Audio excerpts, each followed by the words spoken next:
Então, só fique muito à vontade. Hoje nós temos 33 participantes aí, né?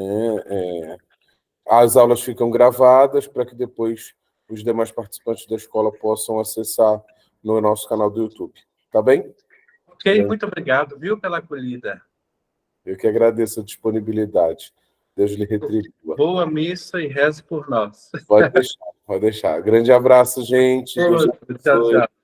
Tchau, tchau. Boa noite, pessoal. Boa noite, Célia. Muito bem, gente. Então, desde já, é uma alegria muito grande, né, estar fazendo parte desse projeto, que é a Escola Diocesana de Formação, e hoje dar esse passo, né, dando continuidade ao estudo da liturgia. E como tema para o nosso encontro de hoje, para o nosso bate-papo, nós falaremos, né, a respeito do mistério de Cristo no tempo litúrgico. E acredito que é sempre bom e oportuno a gente voltar àquilo que é a centralidade, a razão mesma de nossa fé, recordando, né, revisitando essa centralidade que é o mistério pascal de Cristo e da Igreja. Então, nós nunca perdemos, muito pelo contrário, precisamos sempre visitar e revisitar não só os conceitos, mas também essa verdade de fé que se realiza na vida da Igreja, na nossa vida, através do mistério de Cristo. Portanto, quando nós falamos de mistério, nós precisamos recorrer sempre à Páscoa de Jesus, porque a Páscoa é o acontecimento central da fé cristã. É o eixo em torno do qual gira a vida e a ação da Igreja. Por isso é que no calendário cristão católico, a celebração da Páscoa, podemos dizer, é a festa principal. E essa centralidade, ela condensa, por assim dizer, o mistério pascal de Cristo, que é a sua paixão, morte, ressurreição, gloriosa ascensão, como bem nos recorda o Concílio Vaticano II, né, na Sacrosanctum Concilium, e também Pentecostes. Mas quando falamos do mistério pascal de Cristo, nós não podemos perder de vista a encarnação do Verbo e a vida toda de Jesus. Toda a vida de Jesus faz parte desse grande mistério para a salvação da humanidade, que culmina, lógico, na celebração do mistério da Páscoa, sobretudo da paixão, morte e ressurreição, glorificação do Senhor. Então, o mistério pascal de Cristo é justamente esta realidade que nós experimentamos profundamente de maneira simbólica e sacramental através dos ritos da Igreja e também através, e sobretudo através da Sagrada Liturgia. Embora o Concílio Vaticano II deixe para nós essa concepção e essa consciência de que a Sagrada Liturgia ela não esgota toda a ação da Igreja, né, mas é precisamente a liturgia compreendida como a fonte para o qual o ápice, né, para o qual se dirige a ação da Igreja e ao mesmo tempo é a fonte de onde emana a graça. O documento o Sacrosanctum Concilium número 10 vai dizer isso para a gente, né? A liturgia como fonte da vida da Igreja, mas também é o cume para onde caminha a ação litúrgico-sacramental da Igreja. Portanto, essa ação litúrgica, né, que emerge, que brota do Concílio Vaticano II, sobretudo a partir da Sacrosanctum Concilium, nos recorda que a liturgia ela está verdadeiramente alicerçada no mistério pascal de Cristo. Nós podemos ler ainda, não sei se alguém tem aí a Sacrosanctum Concilium, nós temos no número 5, que vai dizer assim: esta obra da redenção humana e da perfeita glorificação de Deus, que tem o seu prelúdio nas maravilhas divinas operadas no povo do Antigo Testamento, completou-a o Cristo Senhor, especialmente pelo mistério pascal de sua sagrada paixão, ressurreição dos mortos e gloriosa ascensão. Por este mistério, Cristo, morrendo, destruiu a nossa morte e ressurgindo, deu-nos a vida. Pois do lado de Cristo, agonizante sobre a cruz, nasceu o admirável sacramento de toda a Igreja. Aquilo que foi vivenciado na história do povo de Deus no Antigo Testamento prefigura aquilo que o próprio Cristo realizará com a sua vida e experimentará, né, através do mistério de sua paixão, morte e ressurreição. E é justamente do lado aberto de Cristo, pendente na cruz, que brota para a Igreja os sacramentos. E é justamente através, e sobretudo através dos sacramentos da Igreja, é que nós bebemos dessa grande fonte que é o mistério pascal de Cristo. Portanto, nós podemos dizer, né, que as celebrações litúrgicas, elas produzem essa contemporaneidade do mistério pascal com a história humana. É através da liturgia, da celebração litúrgica, que o mistério pascal de Cristo se torna contemporâneo a nós. Esse evento que aconteceu no tempo não é só um mero fato que ficou no passado. Então, quando nós celebramos a liturgia e celebramos o mistério de Cristo, nós não celebramos fazendo, ou como se fosse um faz de contas. Ele, de fato, se torna presente entre nós. Por isso, é um mistério que acontece na história e que não caduca, não fica antigo jamais, porque através das celebrações litúrgicas, esse mistério pascal de Cristo é vivenciado e atualizado na vida da Igreja. Esse mistério é atualizado constantemente, né, através desses sacramentos, que envolve toda a realidade humana e redime a humanidade, contando com a nossa participação, que foi, né, e que é o lugar onde Deus quis concretamente se encarnar, vir até nós, estar no meio de nós, se fazer presença viva entre nós. Então, a liturgia, ela nós dizemos, cristocêntrica, justamente porque gira em torno do mistério pascal de Cristo. Então, o mistério pascal de Cristo é a chave teológica, por assim dizer, que nos coloca na origem do novo povo de Deus, porque Cristo inaugura, né, através de sua encarnação, morte, paixão, morte e ressurreição, inaugura esse novo povo de Deus, um novo culto, a nova e eterna aliança, sacramentados na entrega que ele faz de si mesmo, na oferta que ele faz de sua vida na cruz.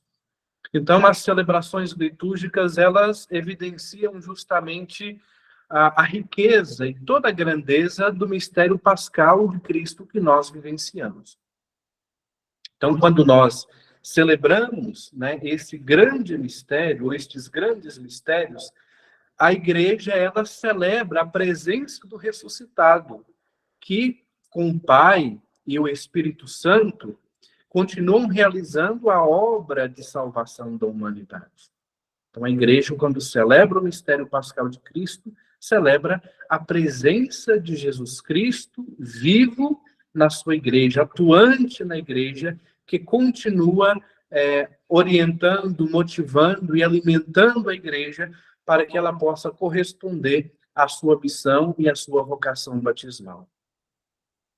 Então, quando nós falamos a respeito do mistério pascal de Cristo, esse mistério pascal de Cristo é presentificado, ou seja, se torna presença de modo visível, sobretudo, através das celebrações litúrgicas.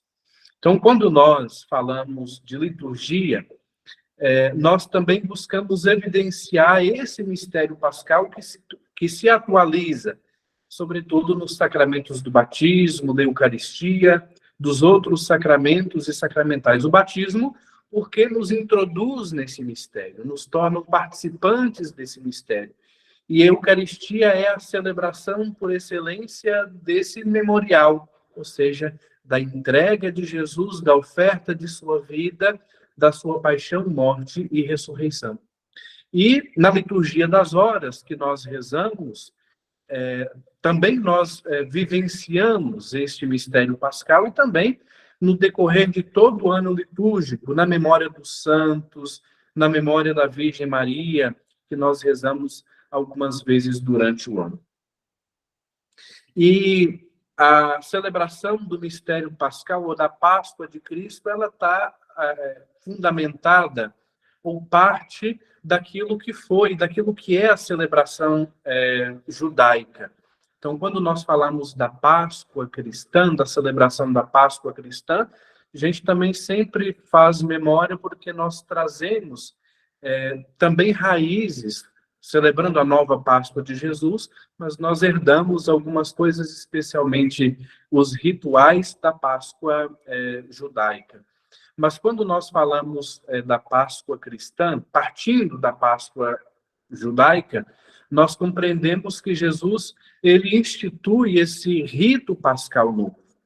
Porque na Páscoa judaica, o memorial da Páscoa judaica, tem como um contexto vital, ou seja, como um evento fundamental, a passagem do Mar Vermelho. Então, nós temos ali a ceia judaica, e a passagem do Mar Vermelho como esse evento fundante central da Páscoa judaica.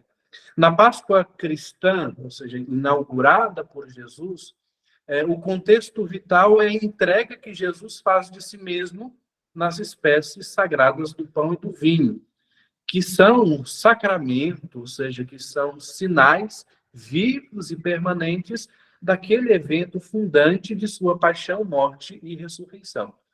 Então, nós temos aqui duas questões que são muito importantes. Primeiro, esse evento fundante da Páscoa cristã, que é a entrega de Jesus, sua paixão, morte e ressurreição, mas nós também temos esse contexto vital que nos faz recordar e atualizar aquilo que Jesus realizou na cruz, que é o pão e o vinho, a celebração da missa, a oferta que ele faz de si mesmo no pão e no vinho para que nós pudéssemos, de fato, recordar esse grande, como um grande memorial daquilo que ele realizou através da entrega de sua vida.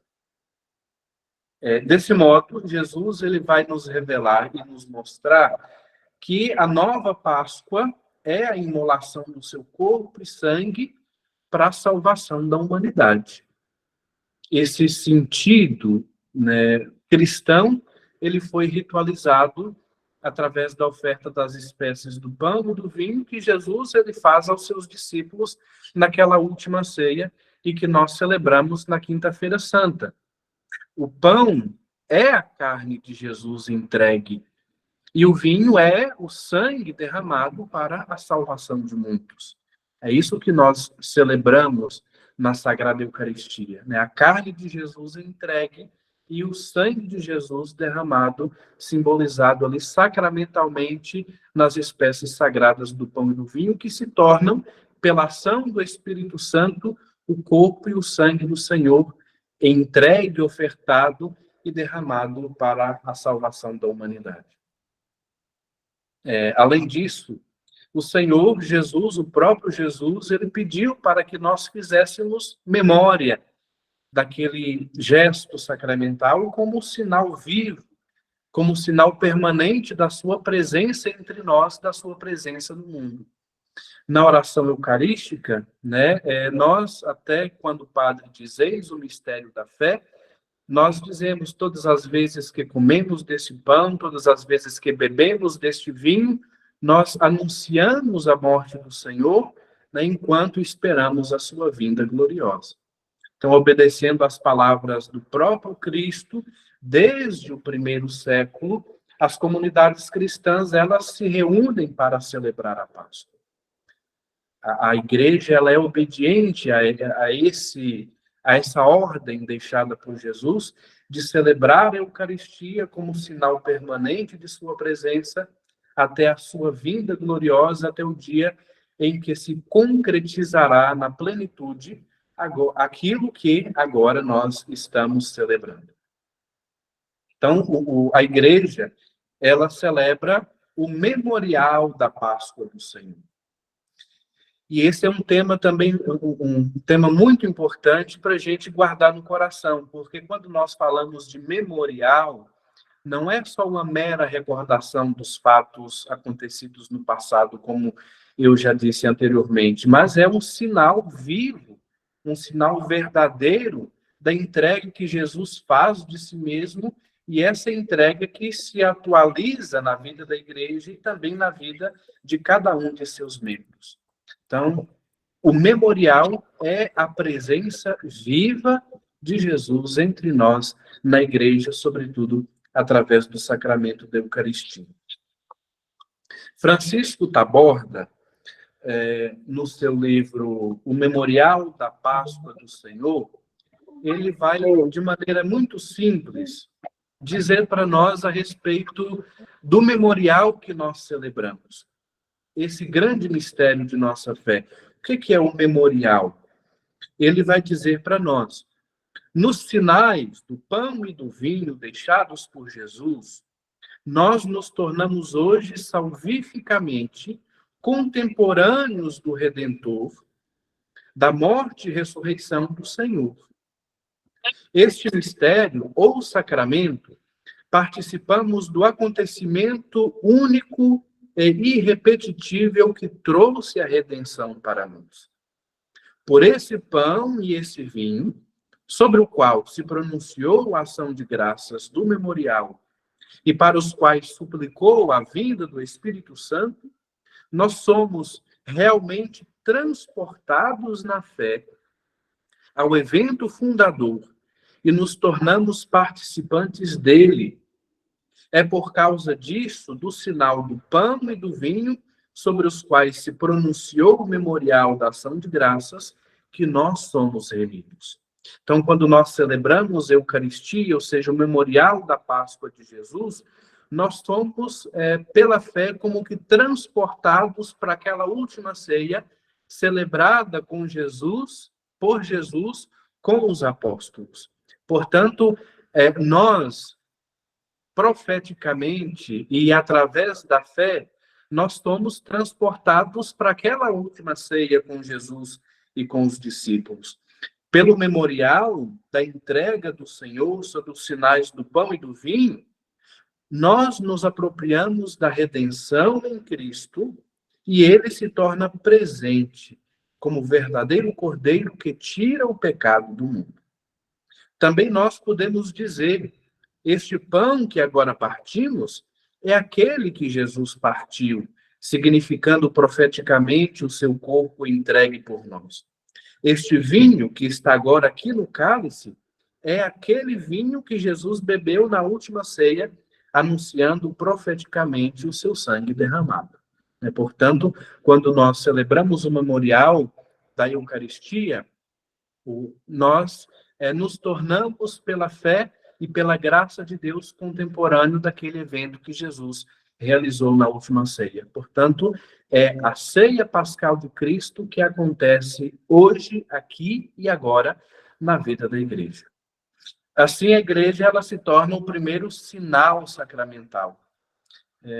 Pela liturgia, se torna visivelmente presente o dom da salvação que se manifesta entre nós, através de uma tridimensão, podemos dizer. Primeiro, é o memorial da salvação, realizada no passado por Jesus, uma vez por todas, mas é a atualização dessa salvação operada por ele e também é a antecipação da posse plena que está por vir e que nós aguardamos ansiosamente. Então, é a memória que nós fazemos daquilo que Jesus realizou, uma vez por todas, que atualiza na vida da igreja, e enquanto nós celebramos, nós aguardamos entrar em plena posse dos bens eternos que ele garante e oferece a cada um de nós e que ainda estão por vir na sua vinda gloriosa no final dos tempos. Então, é na celebração litúrgica, através do seu processo ritual, vamos dizer assim, através dos sinais, é que nós encontramos Jesus em pessoa e, por conseguinte, nós também encontramos com essa salvação que brota do seu mistério pascal, para cuja celebração, como nos recorda Sacrosantum Concílio, nunca mais a Igreja deixou de se reunir em assembleia. Assim, a Páscoa, ela não é só um acontecimento meramente simbólico ou representativo, podemos dizer, de Deus, mas presentifica a passagem de Jesus, que uma vez por todas, encarnado, né, na força do Espírito Santo, será para sempre, de uma vez por todas, a libertação da humanidade. E aí é que nós, né, começamos a, tendo visto isso a respeito do mistério pascal, desse mistério que acontece de modo visível a nós através da liturgia, nós vamos compreendendo esse mistério de Cristo que se realiza no tempo da igreja. É importante, gente, ter essa consciência e falar do tempo, porque o tempo e a história é o lugar que Jesus escolheu para se encarnar, que Deus escolheu para que o seu Filho encarnasse e se tornasse presença viva entre nós. Então, nós não experimentamos o mistério pascal de Cristo numa realidade paralela, numa outra dimensão. Nós vivenciamos esse mistério na nossa realidade concreta. Então, o mistério pascal é a ação salvífica de Deus manifestada no tempo e manifestada na história. O tempo é o lugar da ação de Deus, da revelação da vontade de Deus na história da humanidade. Então, através da sua encarnação, o tempo de Deus, Kairos, que nós costumamos dizer, toca o tempo humano. O eterno toca a nossa realidade humana.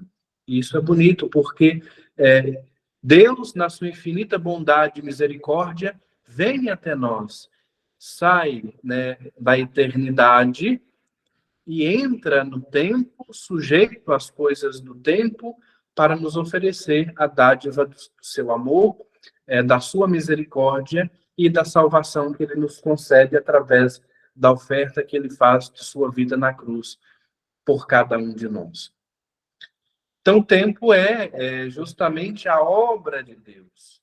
E o tempo pertence a Deus como tudo que foi criado e como tudo que é criado por ele. Deus que existe desde sempre para sempre, ou seja, ele existe fora do tempo e não está sujeito ao domínio do tempo, mas quando se encarnou, ele veio ao nosso encontro, se fez presença viva na história humana para caminhar conosco. O tempo de Deus é a eternidade. Ele é o próprio autor, é o próprio criador do tempo. E no tempo, a vida humana, ela se desenvolve. E no tempo é que nós vamos tomando consciência de tudo aquilo que existe fazendo história no tempo. O cristianismo, portanto, é uma religião histórica. Também a liturgia que nós celebramos é histórica, num duplo sentido. Primeiro, porque nós celebramos a história. A liturgia celebra a história e é celebrada na história. E quando nós falamos do tempo litúrgico, é o modo ordenado de a igreja, que é nossa mãe, mestra, ajudar cada um de nós, seus fiéis, a melhor celebrar os mistérios sagrados de nossa fé.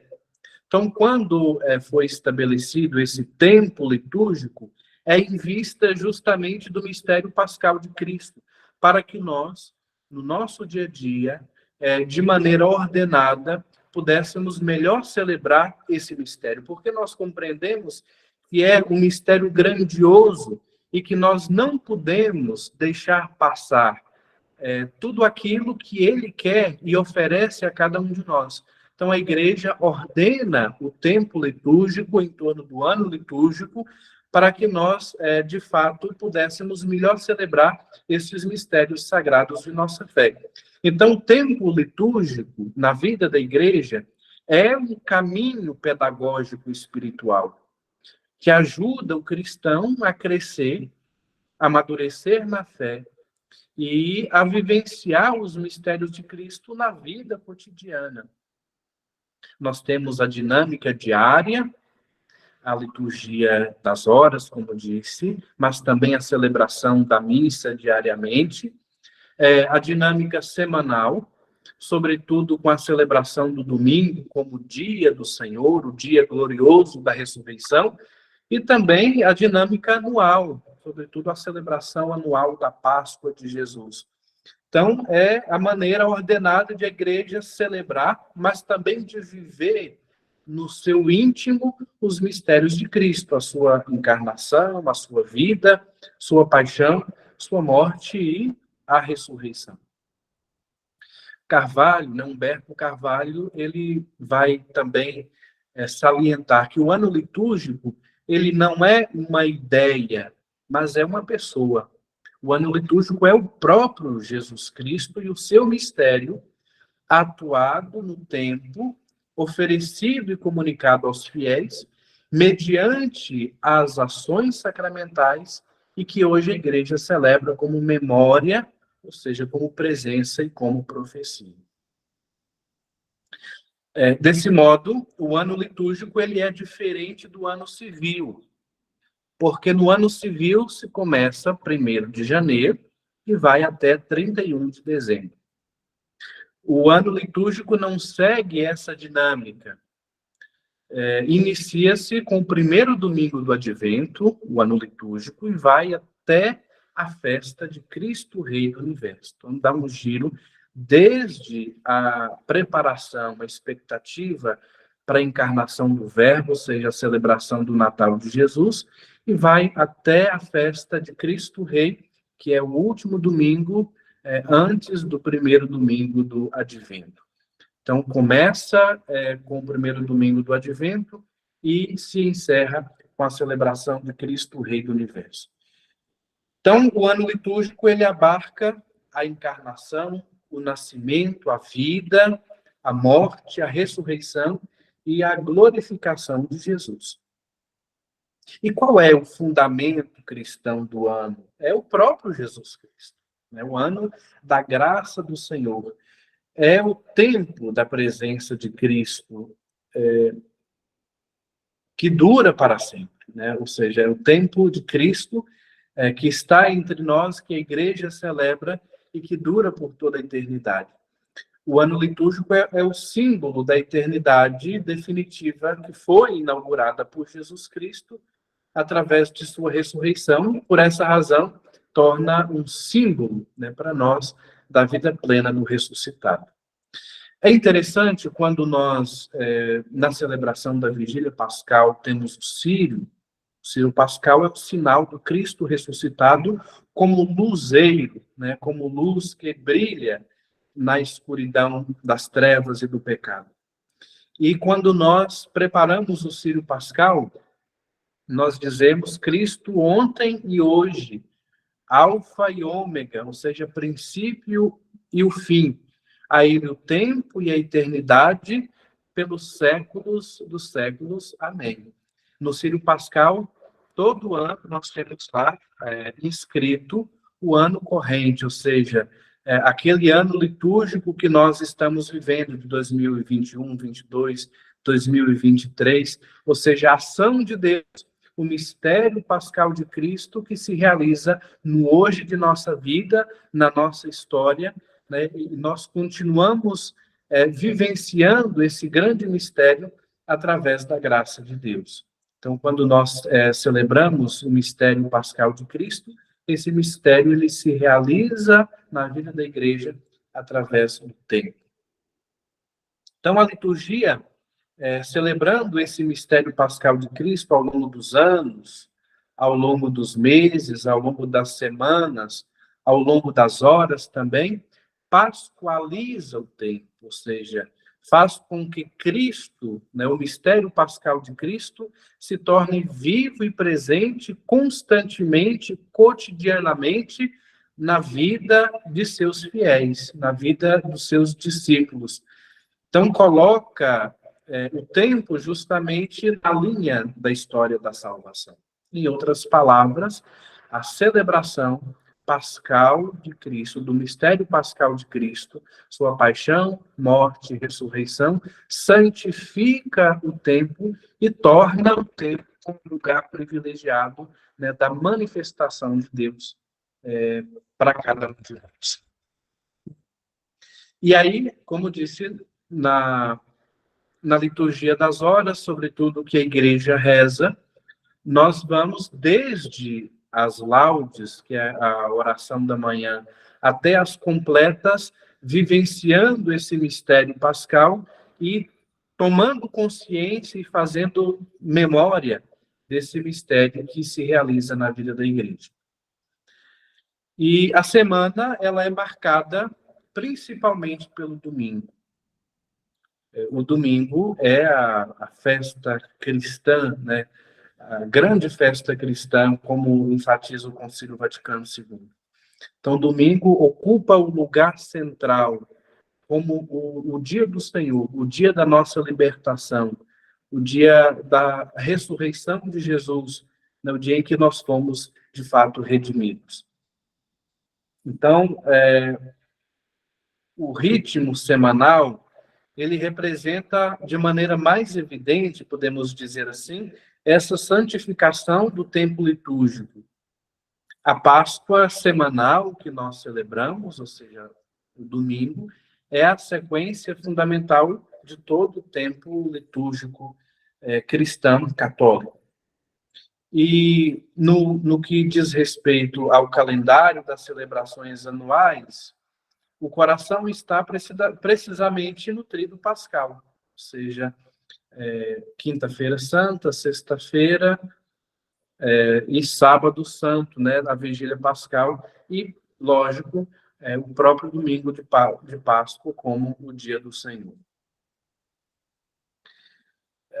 Na perspectiva do Concílio Vaticano II, o ano litúrgico ele precisa ser entendido como uma verdadeira liturgia.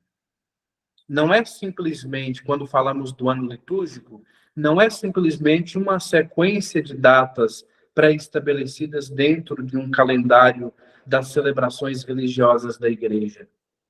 Todas as datas, elas estão profundamente vinculadas entre si.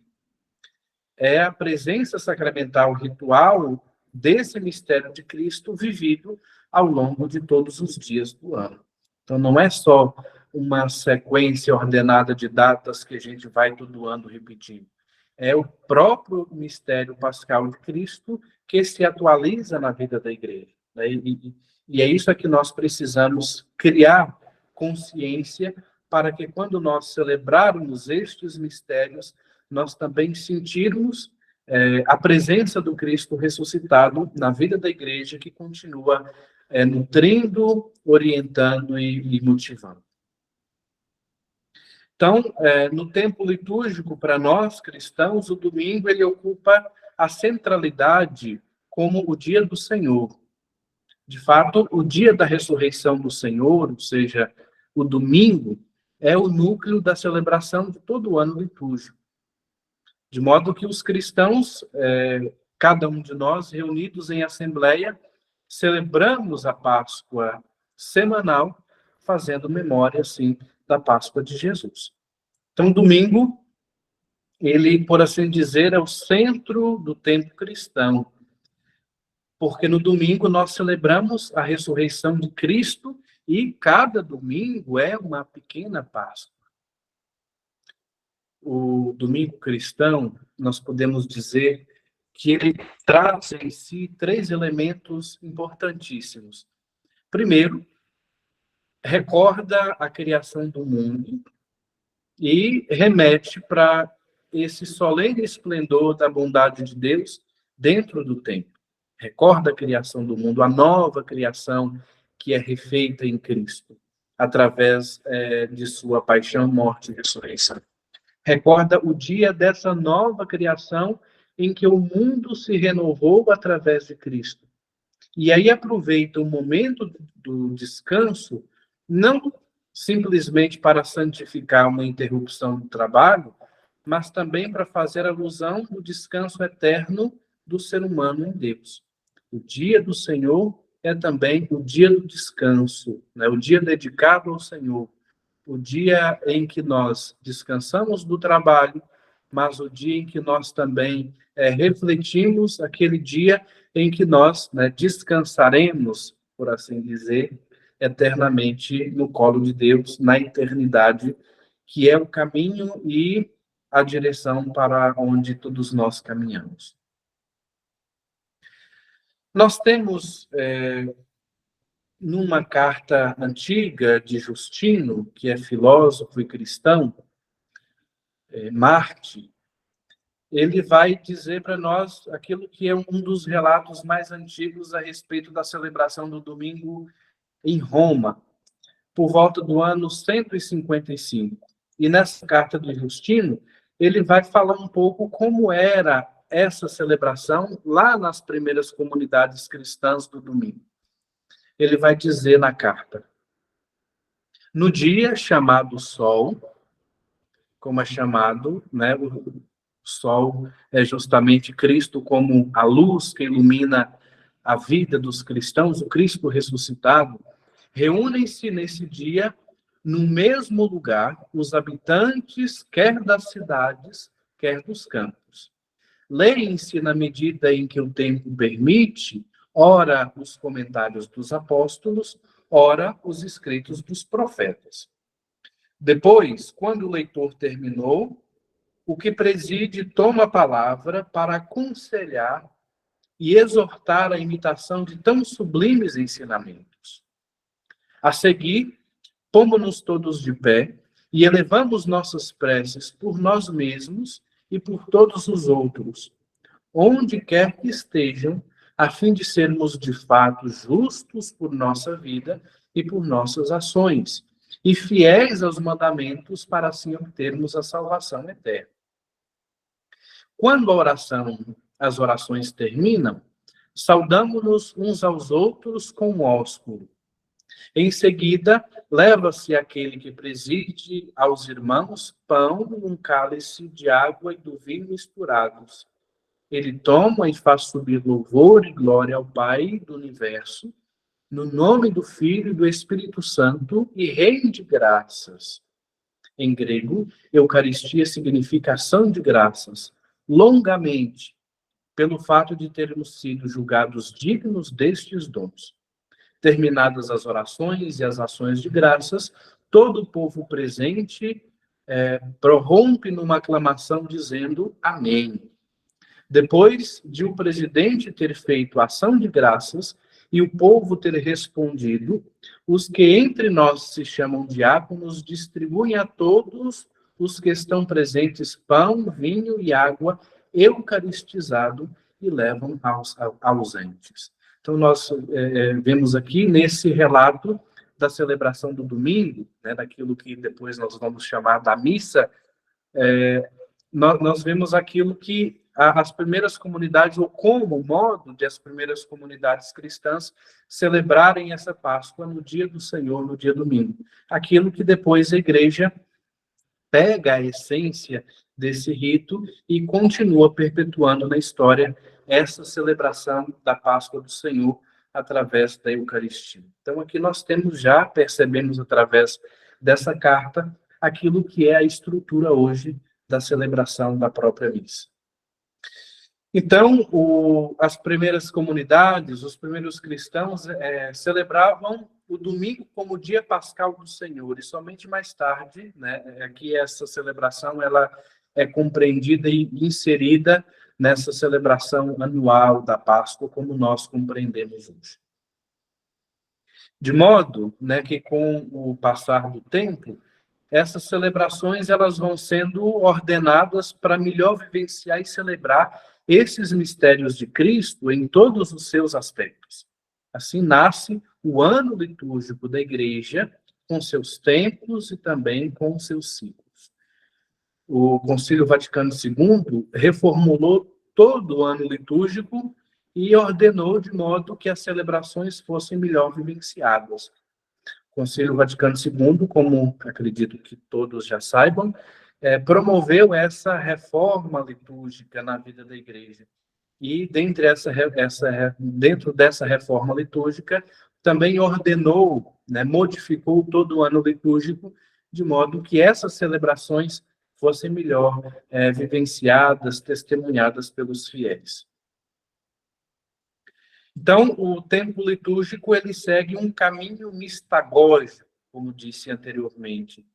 E esse caminho nos insere precisamente e profundamente dentro do mistério pascal de Cristo, da sua encarnação, a sua vida, a sua morte, a sua ressurreição e a sua proclamação como Rei do Universo. Como disse anteriormente, o ano litúrgico, o tempo litúrgico, ele começa com o primeiro domingo do Advento e vai até a festa de Cristo, Rei do Universo. No tempo litúrgico, nós temos dois grandes ciclos. O ciclo do Natal e o ciclo da Páscoa. Então, nós temos esse ano que começa com o primeiro domingo do Advento e vai até a festa de Cristo Rei. Mas, durante o ano, nós temos esses dois ciclos que têm uma dinâmica própria. O ciclo do Natal e da Páscoa tem, primeiro, o tempo de preparação, a vivência da celebração propriamente dita, uma oitava e o prolongamento da festa. Então, o ciclo do Natal é composto pelo tempo do Advento, que é esse tempo de espera, a expectativa da chegada e da encarnação do Verbo. Portanto, nós lemos, sobretudo, as leituras do Antigo Testamento, que vai justamente dizer dessa expectativa da chegada do Messias, é a preparação para melhor acolher e celebrar o mistério da encarnação do Senhor, no tempo do Advento. No terceiro domingo do Advento, nós celebramos o domingo da alegria, que é essa alegria da aproximação da chegada do Filho de Deus entre nós. E aí nós temos a celebração da festa em si, que é o nascimento de nosso Senhor Jesus Cristo, no dia 25 de dezembro. Nós temos a oitava do Natal, que são os 8 dias após a festa do Natal, que é como se fosse, e de fato é, a própria celebração do Natal, ou seja, é o 25 de dezembro que se prolonga por 8 dias. E aí nós temos o tempo do Natal, que é esse tempo estendido por alguns domingos, e dentro desses domingos nós celebramos algumas festas importantes que estão vinculadas ao sentido mesmo da celebração do Natal. Ou seja, a festa da Sagrada Família, a festa de Santa Maria, Mãe de Deus, a Epifania do Senhor e o batismo do Senhor. Entre o ciclo do Natal e o ciclo da Páscoa, nós temos algumas semanas do tempo comum. O tempo comum está dividido nesses dois períodos. Esse primeiro período menor, logo depois do tempo do Natal, antes, portanto, do tempo da Quaresma, do tempo da Quaresma, e nesse domingo, nos domingos do tempo comum, né, nós não celebramos algo assim específico. Nós celebramos a própria ação de Deus, a própria ação de Jesus, aquilo que Jesus realizou entre nós e a pregação de Cristo. Então, nós costumamos dizer, o tempo comum é o tempo da catequese, em que nós somos instruídos nos ensinamentos de Jesus, né, naquilo que ele anuncia, no anúncio do reino de Deus, nos sinais que ele, através de sua vida, manifesta. Então, o tempo comum é esse tempo que está entre esses dois ciclos e para nos dizer justamente e nos inserir, né, nesse grande mistério através dos ensinamentos de Jesus. Então, nesse primeiro período do tempo comum, Jesus, ele, nos evangelhos, no que nós meditamos, sobretudo aos domingos, nós percebemos Jesus que dá início às suas pregações, né? E depois, aquele período mais longo é a continuação desse tempo e o anúncio de Jesus, como o anúncio que Jesus faz do reino de Deus e aquilo que ele vivencia na sua vida. E depois nós temos o ciclo da Páscoa, que segue aquela mesma dinâmica, o tempo da Quaresma, que é esse tempo também de penitência, de jejum, de oração, para bem celebrar a Páscoa de Jesus como a nossa festa principal. Então, o período, o tempo da Quaresma, é esse tempo que nos evoca a conversão, a mudança de vida, a transformação do coração, para bem celebrar a Páscoa de Jesus. É um caminho penitencial. Nós temos 5 domingos da Quaresma, e no 4º domingo, nós também temos o domingo da alegria. E nesse domingo, nós também nos alegramos, porque a festa da Páscoa, a grande celebração da Páscoa, o mistério da nossa salvação se aproxima. E aí nós entramos naquela que é a grande semana, a Semana Santa, que começa com o Domingo de Ramos e vai até o Domingo de Páscoa. Então, o Domingo de Ramos inaugura a Semana Santa, ou seja, já é vivendo ainda mais perto o mistério da Páscoa de Jesus. Nós temos a Semana Santa e depois entramos no Tríduo Pascal, que é a Quinta-feira Santa, a celebração de lava-pés, né, da ceia do Senhor, depois a Sexta-feira Santa e a Vigília de Páscoa, e depois o grande dia, o Domingo de Páscoa, o dia da ressurreição, como esse dia principal. Depois nós temos a oitava da Páscoa, que são os 8 dias depois do Domingo de Páscoa, celebrados como se fosse, e repito, de fato né, o próprio dia de Páscoa, para que a igreja possa digerir e receber, né, todos os benefícios, todas as virtudes que Jesus nos concede através dessa grande celebração. E aí, depois, nós temos o prolongamento dessa festa, que nós chamamos do Tempo Pascal, com os seus 6 domingos, depois o domingo da Ascensão do Senhor, e finaliza o Tempo Pascal no domingo de Pentecostes, com o derramamento do Espírito Santo sobre os apóstolos, a Virgem Maria e sobre a igreja. No tempo comum, iniciando o tempo comum, nós temos a festa da Santíssima Trindade, né? Então, todas as festas e as celebrações do tempo litúrgico, elas estão profundamente em sintonia, lógico que tendo em vista o mistério pascal de Cristo.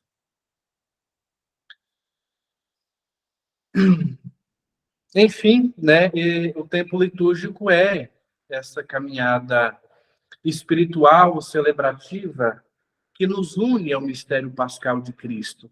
Ou seja, nos congrega nesta unidade do corpo místico de Cristo, como o Senhor da nossa vida, o Senhor da igreja, do qual nós somos os seus membros vivos. Então, através da celebração do mistério pascal, nos faz atuar no nosso sacerdócio batismal e também nos mobiliza, nos impulsiona a agir no mundo na perspectiva, né, de um dia participarmos e estarmos na Jerusalém Celeste, a começar pela Jerusalém Terrestre. Então, quando nós vivenciamos os mistérios de Cristo no tempo litúrgico, é para que esses mistérios de Cristo, impregnados em nós, possa produzir muitos frutos, para que nós também sejamos, na nossa igreja, na nossa comunidade de fé, também testemunhas desse mistério que nós celebramos. Então, a participação nos mistérios de Cristo, através da liturgia, durante todo o ano litúrgico, né, é para que nós possamos também nos comprometer como cristãos e como seguidores de Jesus. Ou seja, aquilo que nós celebramos tem incidência concreta na nossa vida.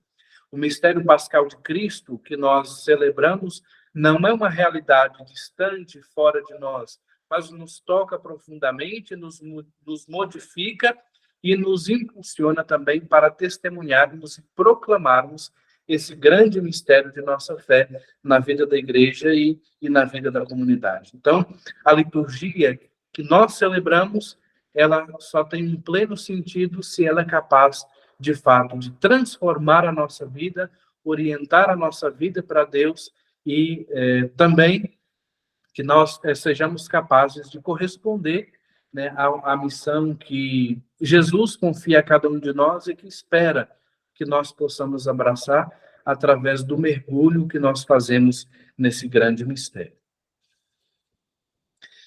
Bom, então, agora, já dando uma hora, né, falando, eu abro aqui um bate-papo, se alguém tiver alguma complementação daquilo que eu falei, também se alguém tiver alguma dúvida, algum questionamento. Agora eu deixo a palavra aberta e se tiver mais alguma coisa para ir complementando, nós vamos falando e conversando a partir de agora.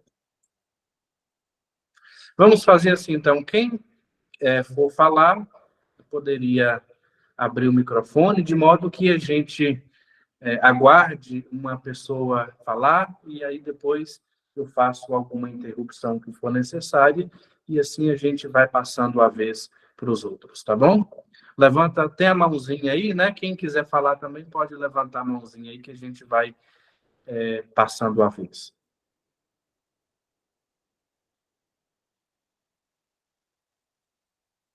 Um questionamento, né? Alguma dúvida, um esclarecimento ou também uma complementação nas ideias. Demils.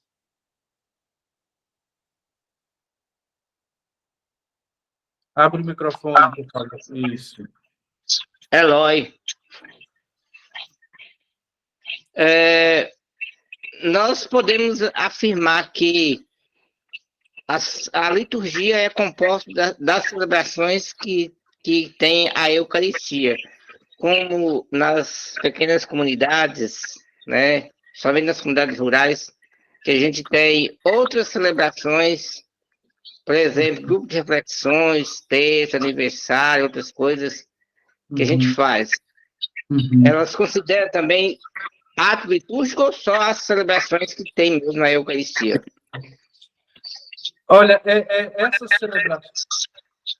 essas celebrações, a celebração da palavra é um ato litúrgico, né? Em que a comunidade se reúne, sobretudo no dia do Senhor, para celebrar o mistério pascal de Cristo. Portanto, é também celebração litúrgica do mistério de Cristo, embora não está ali presente, né, através do pão e do vinho, a Eucaristia como esse sinal sacramental, mas é também a ação litúrgica da vida da igreja. Entendi. Obrigado.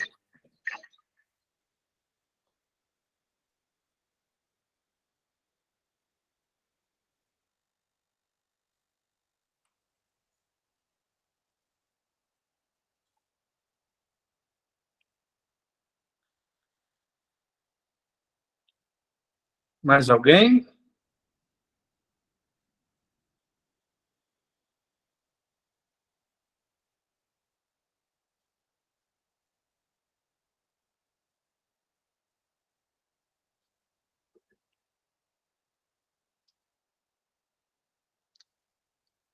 Vamos lá, coragem, meu povo. Célia, tudo bem, Célia?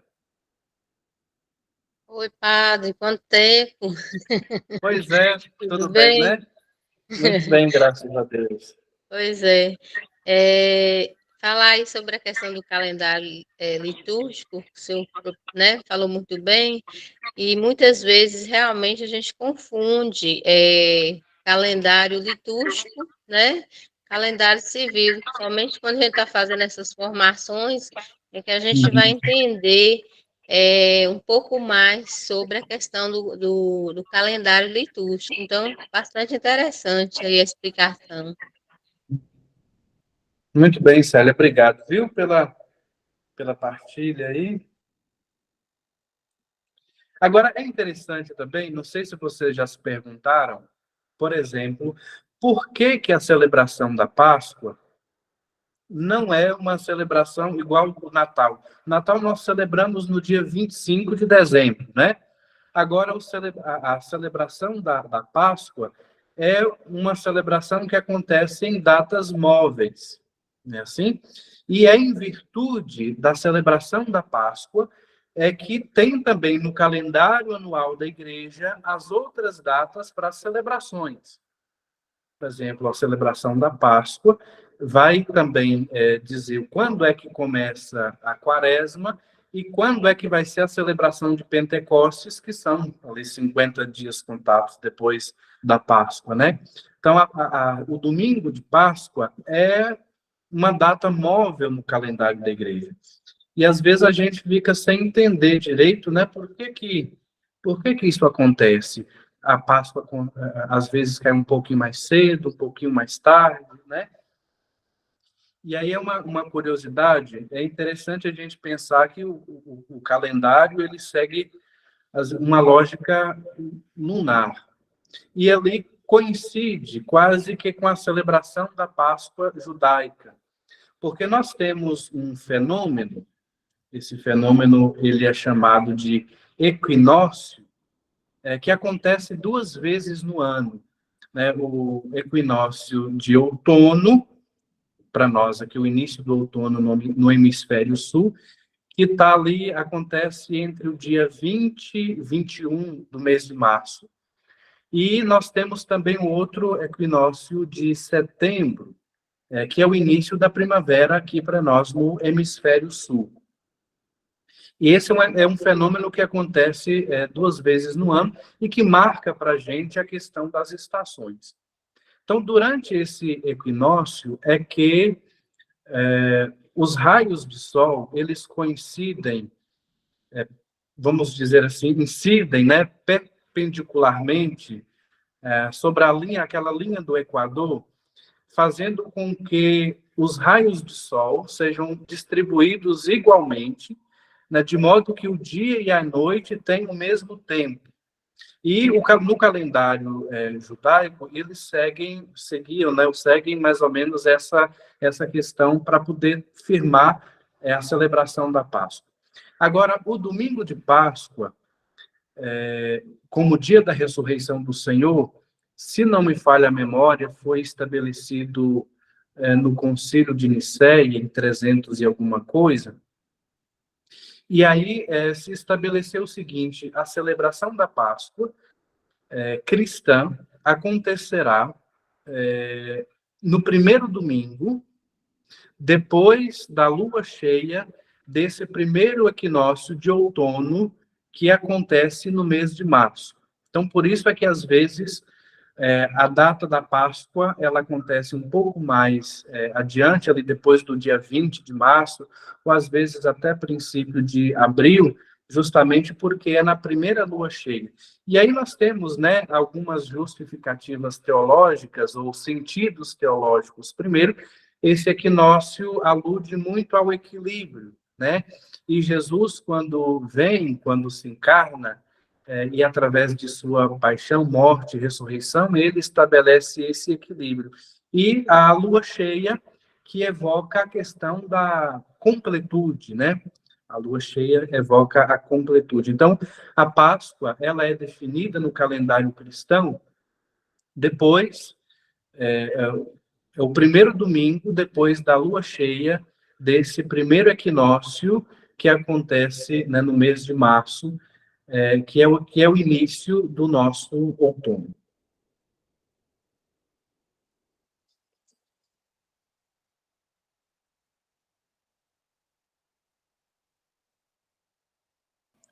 Boa noite, muita luz para nós. É interessante o tanto que a gente não sabe nada, né? Zuzu, muito bem, Zuzu. Eu acho fantástico, muito, muito bacana. E aí o ano litúrgico é uma surpresa, talvez o silêncio esteja exatamente por isso, porque apesar de todos nós estarmos aí há tanto tempo, a gente sabe nada, né? E aprendendo muito. Estou amando essa aula. Muito obrigada. E é por isso mesmo, né? O propósito da nossa escola é porque a gente tem a compreensão que, no sentido da fé, a gente nunca sabe tudo, né? Até porque o mistério de Deus é grande, e a gente vai descobrindo e contemplando esse mistério na medida em que a gente vai também se debruçando sobre ele. Então, isso é que é interessante. De modo que a formação, ela acontece sempre, é uma formação permanente. A gente sabe de muita coisa, acha que sabe de muita coisa, mas sempre tem algo novo a agregar, né, que a gente precisa e deve conhecer. Então, isso é que é bonito, e o objetivo da Escola Diocesana de Formação é justamente isso, né, ser uma formação continuada na vida dos leigos. Então, a gente também fica muito feliz podendo proporcionar isso e ao mesmo tempo, né, proporcionar também não só esse aprendizado, mas a formação continuada, esse desejo de buscar cada dia se formar no mistério de nossa fé. Não se contentar com aquilo que nós, não nos contentarmos com aquilo que nós, às vezes, ouvimos na missa, lemos numa coisa ou outra, recebemos no WhatsApp, né? Mas a gente, de fato, debruçar sobre esse mistério, porque é bonito demais e, às vezes, nós deixamos passar.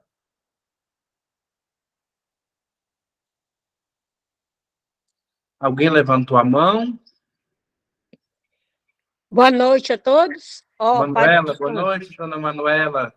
Também de Comercinho, nossa catequista. Isso. Para completar o ano litúrgico, eu gostaria que o senhor falasse um pouquinho sobre as cores litúrgicas e seus significados. Certo. Então, as cores litúrgicas, os tempos litúrgicos, eles têm, né, as suas cores. Né, isso é importante. E, por exemplo, o verde, né, que simboliza o tempo litúrgico, é esse sinal mesmo de esperança, né? Esse sinal de esperança. O branco que nós temos, sobretudo vem no tempo pascal, na celebração das festas, né, dos santos, de alguns santos, evoca justamente aquilo que Cristo realiza na vida de cada um de nós. Através de sua entrega na cruz, nós somos purificados, nós somos renovados, né? Não carregamos a mancha do pecado. Então, o branco, na liturgia, também evoca isso, né? A nossa missão batismal e a nossa participação nesse mistério de Cristo. Nós temos a cor vermelha, que nós usamos ali na festa dos na celebração dos mártires, que nós utilizamos na Sexta-feira Santa, que faz memória dessa oferta e da entrega que o próprio Jesus faz de si mesmo, né? Derramando o seu sangue na cruz, e com os mártires também derramando o seu sangue, testemunhando, né, aquilo que a experiência que eles fizeram com Jesus, tendo a mesma sorte do Mestre. Mas também nós temos o vermelho na festa na solenidade de Pentecostes, que representa esse fogo, né, os dons do Espírito Santo derramado na vida da igreja. Nós temos o rosa, né, o róseo, que nós usamos 2 vezes no ano, no terceiro domingo do Advento e no 4º domingo do tempo da Páscoa, e que evoca justamente essa alegria da chegada do Natal do Senhor e da chegada da ressurreição de Jesus. Então, cada tempo litúrgico corresponde uma cor e que tem, né, mais ou menos essa fundamentação, essa teologia em torno dele.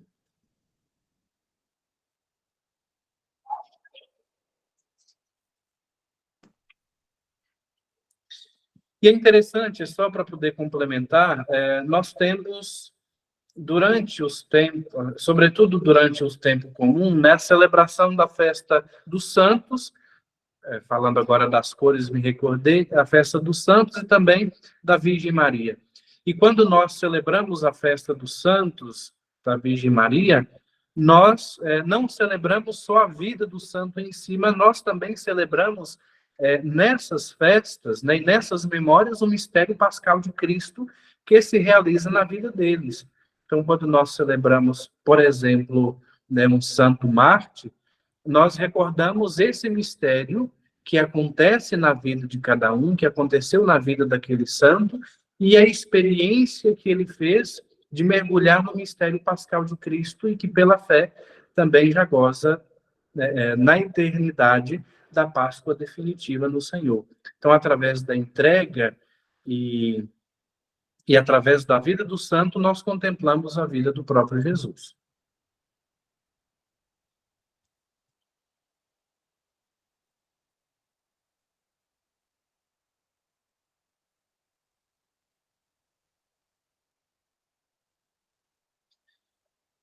Mais alguma coisa?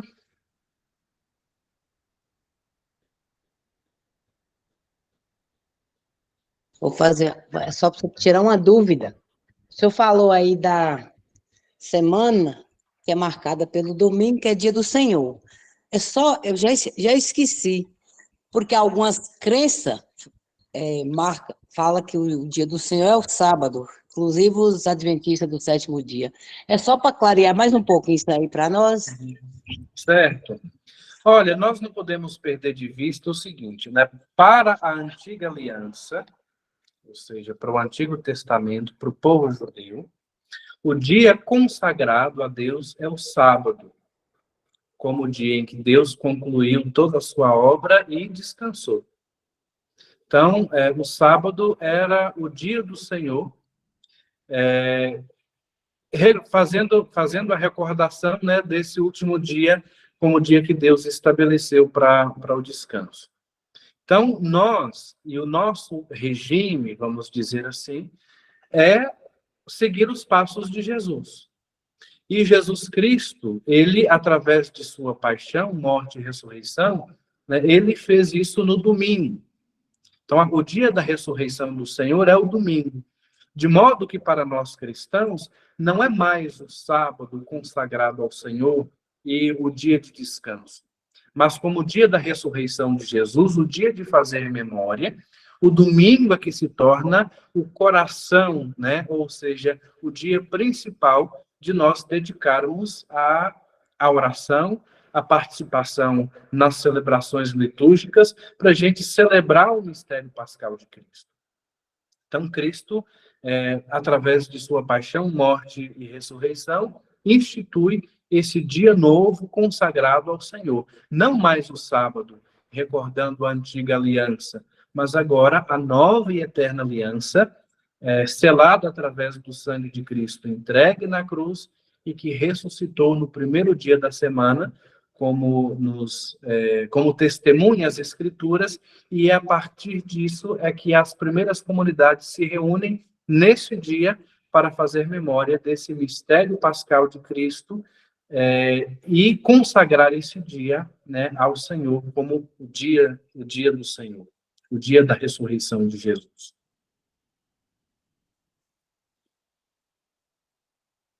Mateus. Boa noite a todos. Tudo Padre, bem, Mateus? Tudo bem, graças a Deus. E fazendo um adendo, né? Muitas vezes a gente ouve de alguns irmãos de que a Igreja Católica ela não celebra para Jesus. E é muito bom compreender que a liturgia é centralizada em Jesus. Da mesma forma que os planetas orbitam o Sol, nós, enquanto igreja, enquanto membros, nós estamos orbitando este Sol que é Jesus. Então, nós iniciamos a missa em nome da Santíssima Trindade, a doxologia final da oração eucarística, por Cristo, com Cristo e em Cristo. Então, tudo que a igreja fala está voltada para Cristo, com Cristo e em Cristo. Isso é importante, a gente ter essa clareza e essa compreensão, né? Porque todas as nossas celebrações, elas são trinitárias, ou seja, o Pai, o Filho e o Espírito Santo, né? E o próprio Jesus está presente, o mistério pascal de Cristo está presente na vida da igreja, e é isso que nós celebramos. Então, é importante conhecer bem para a gente celebrar melhor e para a gente também ter essa consciência de que Cristo, de fato, ocupa, né, o centro de nossa vida e da liturgia.